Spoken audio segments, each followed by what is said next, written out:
வார வாரம் காவல்துறை சார்பாக ரைடு போய் அப்பப்போ அழிச்சிட்டு வந்துட்டு தான் இருக்காங்க. ஆனால் இப்போ கைது செய்யப்பட்ட குற்றவாளிகள் வந்து பார்த்தீங்கன்னா இவர் வாங்கி விற்றதாகவும் அவர் சார்ந்த இன்னொருத்தவரையும் அவர் சார்ந்த இன்னொருத்தரும் போய் இப்போ மரக்கான வரையுமே போயிடுச்சு. ஸோ இது ஒரு செயின் லிங்காக தான் போய்கிட்டு இருக்க தவிர இது வந்து ஒரு இண்டஸ்ட்ரியலிஸ்டோ அந்த மாதிரி போகக்கூடிய ஒரு மெத்தனாலுக்கு ஒரு ஸ்பிரிட் எடுத்து விற்கிறதுனால வரக்கூடிய பாதிப்புன்னு சொல்கிறாங்க. ஸோ இந்த கல்ராயமலை பகுதியிலேருந்து வரக்கூடியது இல்லைன்றாங்க. இப்போ போலீஸார் வந்து இங்கே இருக்கக்கூடிய சாராய வியாபாரிகளை இன்னைக்கு அரெஸ்ட் பண்ணி வரதையும் ஒருவேளை மாற்றாக அவர்கள் நோக்கி உண்மையால் போகிறாங்களா இல்லை கண் துடைப்புக்காக அவர்களும் சேர்ந்து கைது செய்கிறாங்களா?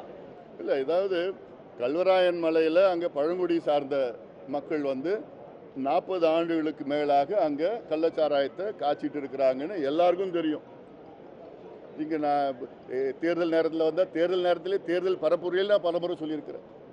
எங்கள் கட்சி சார்பில் இங்கே போராட்டங்களும் பல கடந்த காலத்தில் நடத்தியிருக்கிறோம், சொல்லியிருக்கிறோம். ஆனால் யாரும் அதை செவிசாக்கல. ஏன்னா அவங்கள ஓட் பேங்காக தான் பார்க்குறாங்க. 32,000 ஓட்டு அங்கே மலையில் இருக்குது. இவங்க அவங்களுக்கு பாதுகாப்பாக இருக்கிறாங்க. பாதுகாப்பாக இருந்து தேர்தல் நேரத்தில் அவங்களுக்கு பணத்தையும் கொடுத்து சாராயத்தை கொடுத்தா ஓட்டு போட்டுடுறாங்க. இதுதான், அதனால தான் இவர் 5 முறை எம்எல்ஏவாக இருக்கிறார். எடுத்தோடனே இவருக்கு 30,000 ஓட்டு வந்துடுது. அவருக்கு மீதி இருக்கிற கீழே இருக்கிற மலை கீழே இருக்கிற ஓட்டு வாங்கினாலும் 5 முறை எம்எல்ஏவாக இருக்கிறாரு. அவங்களுக்கு பாதுகாப்பு, காய்ச்சறவங்களுக்கு இவர் பாதுகாப்பு, விற்கிறவங்களுக்கு இன்னொருத்தர் பாதுகாப்பு. அப்படி யாராவது இங்கே கைது பண்ணால் உடனே அவங்களுக்கு ஃபோன் பண்ணி எஸ்பிக்கு கலெக்டருக்கு ஃபோன் பண்ணி மிரட்டுறது, விட்டுடுங்க, ரிலீஸ் பண்ணுங்க, அவங்களுக்கு நம்ம ஆள் தெரிஞ்ச ஆள் அப்படின்னா. ஏன் இப்போ அந்த கண்ணுக்குட்டி கோவிந்தராஜன் அவன் வந்து பேனர் வைக்கிறான், டிஜிட்டல் பேனர், பெரிய அவங்க திமுக அலுவலகத்துக்கு முன்பு பெரிய பேனர் வைக்கிறான். இவங்க தேர்தலில் வெற்றி பெற்றது, மலையரசன் வெற்றி பெற்றது. அப்போ என்ன, அப்போ எல்லாமே உடனே தான் இருக்கிறாங்க. ஆனால் நீங்கள் சொல்கிறது நிச்சயமாக அது சாத்தியம். அது மரக்காணம் அந்த பகுதி இந்த பகுதி எல்லாமே பாண்டிச்சேரியிலேருந்து வந்து அதெல்லாம் கலந்து விற்கிறது, இது ஒரு பெரிய ஒரு தொழிலாக நடந்து தான் இருக்குது. அரசுக்கு, அதாவது காவல்துறைக்கு தெரியாமல் யாருமே கள்ளச்சாராயம் காய்ச்ச முடியாது, காவல்துறைக்கு தெரியாமல் யாரும் கஞ்சா விற்க முடியாது.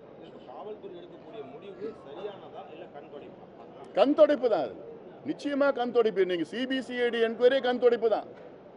அதில் யாரும் அரசியல்வாதிகள் யாரும் அதில் மாட்ட மாட்டாங்க.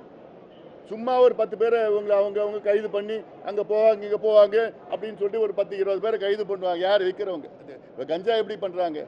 கஞ்சா தெருவில் விற்கிறவங்கள ஒரு 10 பேர் கைது பண்ணுறா. அதான் கஞ்சா 2.0, 3.0, 4.0, 5.1 சொல்கிறாங்களே. நாங்கள் 4000 பேர் கைது பண்ணோம். 4000 பேர் யார்? தெருவில் விற்கிறவன். அவன் சப்ளை பண்ணுறவன் முக்கியமானவன், அவன்லாம் யாரும் கைது பண்ணுறது கிடையாது. அவன் எங்கேருந்து வருது, எங்கே பண்ணுறான், அந்த மலையிலேருந்து பண்ணுறாங்களா இல்லை வெளிநாட்டிலேருந்து வருது, அதெல்லாம் கிடையாது. அதனால் தமிழ்நாட்டில் பார்த்தீங்கன்னா குடிகார நாடாக மாறி இப்போ கஞ்சா நாடாக மாறிடுச்சு. கஞ்சா மட்டும் இல்லை, போதைப் பொருட்கள் அபின், காக்கேன், ஹெரோயின், எல்எஸ்டி என்னென்ன அமெரிக்காவில் என்ன கிடைக்குதோ தமிழ்நாட்டில் வித்துட்டு இருக்கிறாங்க.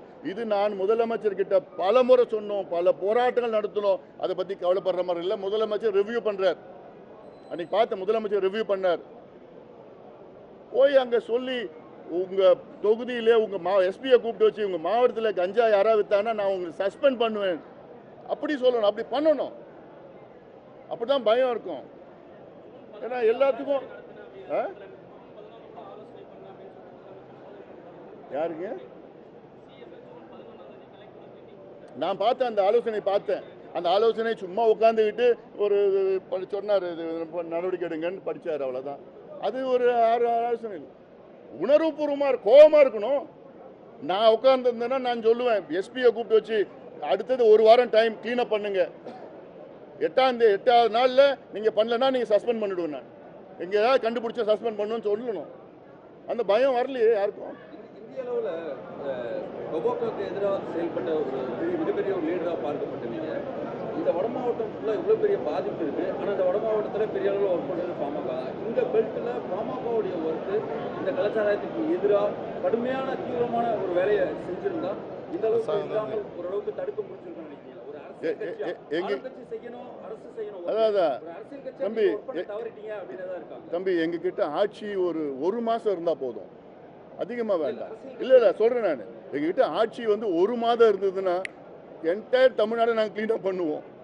அது இல்லாமலேயே நாங்கள் எவ்வளோ க்ளீனப் பண்ணியிருக்கிறோம். இன்னைக்கு தமிழ்நாட்டில் 7500 மதுக்கடைகள் இருந்தது, இன்னைக்கு வந்து கிட்டத்தட்ட 4800 தான் இருக்குது. அது காரணமே நாங்கள் தான். விழிப்புணர்வு ஏற்படுத்தியது நாங்கள் தான். எந்த கட்சியும் பூரண மதுவிலக்கு ஏற்றுக்கல, கொள்கை ஏற்றுக்கல. எங்கள் ஐயா தொடர்ந்து போராட்டம் பண்ணி தான் இன்னைக்கு எல்லா கட்சியும் பூர்ண மதுவிலக்கு கொள்கை அளவில் ஏற்றுக்கிறாங்க. சும்மா கொள்கை அளவில் ஏற்றுக்கு அதுவே பெரிய விஷயம் அதில். அதனால் இது சட்டம் ஒழுங்கு பிரச்சனை, இது ஒழிக்கணும். எல்லாமே நான் சொல்லியிருக்கேன்ல, இதில் யார் அதிக பாதிப்புனா தாழ்த்தப்பட்ட சமுதாயம், வன்னிய சமுதாயம் பாதிப்பு. அதனால் இந்த சமுதாயங்கள்லாம் முன்னுக்கு வரணும், அதுக்கு கல்வி கிடைக்கணும், வேலை வாய்ப்பு போகணும், வாழ்வாதாரம் பெருகணும், அதுக்கு இடஒதுக்கீடு கொடுக்கணும், ஜாதிவாரி கணக்கெடுப்பு நடத்தணும். அது எதையுமே செய்யறதில்ல, அரசு செய்யறதில்ல. அது நாங்கள் எங்களால் என்னென்ன முடியுமோ நிச்சயமா நாங்கள் எத்தனையோ போராட்டங்கள், அதாவது இதை எதிர்த்து அதிக போராட்டம் செய்த கட்சி பாட்டாளி மக்கள் கட்சி. அது யாராலும் மறுக்க முடியாது. தொடர்ந்து போராட்டம் செஞ்சிட்டு மாநாடு நடத்தணும், போராட்டம் செஞ்சிடும், நீதிமன்றம் வழக்கு, சட்டமன்றத்தில் பேசியிருக்கிறோம், நீதிமன்றத்தில் எத்தனையோ வழக்குகள் தொடர்ந்து பண்ணிட்டு இருக்கோம்.